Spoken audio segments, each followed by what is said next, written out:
तर नाराजीच्या मुद्द्यावरती आता राजन साळवी यांनी स्पष्टीकरण दिले। मी नाराज असल्याची माहिती मलाही बातम्यांमधूनच समजली। मी बाळासाहेब ठाकरे यांचा निष्ठावंत शिवसैनिक आहे असं साळवी यांनी म्हटलंय। मी नाराज नाही, भाजपात जाणार असल्याच्या केवळ अफवा आहेत।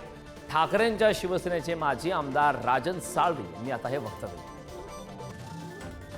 भविष्याचं शिवसेना मार्गक्रमण आम्ही या ठिकाणी करतोय। आता तुमच्या सर्वांच्या माध्यमातून मला समजतंय की मी नाराज आहे, मी भाजपच्या वाटेवरती आहोत, शिंदे गटाच्या वाटेवरती आहोत। तसं काही नाही।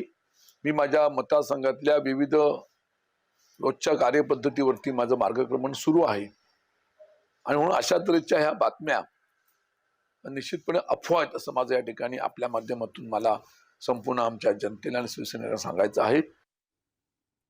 या संदर्भात ताजी अपडेट देण्यासाठी आपले प्रतिनिधी राजन चव्हाण आपल्यासोबत जोडले। राजन, खरं तर राजन साळवी हे पक्ष सोडणार, ठाकरेंची साथ सोडणार, ते भाजपामध्ये जाणार अशा प्रकारच्या चर्चांना कालपासून उधाण आलं होतं। मात्र त्यावरती आता स्वतः साळवींनी स्पष्टीकरण दिलं। काय या संदर्भात सविस्तर माहिती आहे? नक्कीच आपण पाहिलं तर राजन साळवींनी नाराजी नाट्यावर आज पडदा टाकलेला आहे। मी कोणत्याही पद्धतीने किंवा कोणत्याही बाबतीत नाराज नाहीये।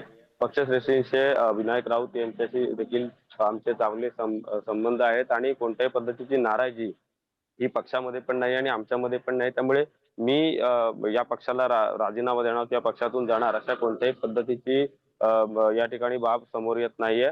आणि कार्यकर्त्यांचं देखील मतदारसंघामध्ये आपलं चांगलं ट्युनिंग आहे आणि कोणत्याही पद्धतीची नाराजी कार्यकर्त्यांमध्ये पण नाही आणि आपल्यामध्ये पण नाही। त्यामुळे निश्चितच हा पक्ष सोडण्याचा विचार आपण करणार नाही आहोत अशी स्पष्टोक्तीने त्यांनी आजच्या पत्रकार परिषदेमध्ये दिली। अगदी राजन, खूप खूप धन्यवाद या सविस्तर अशा माहिती।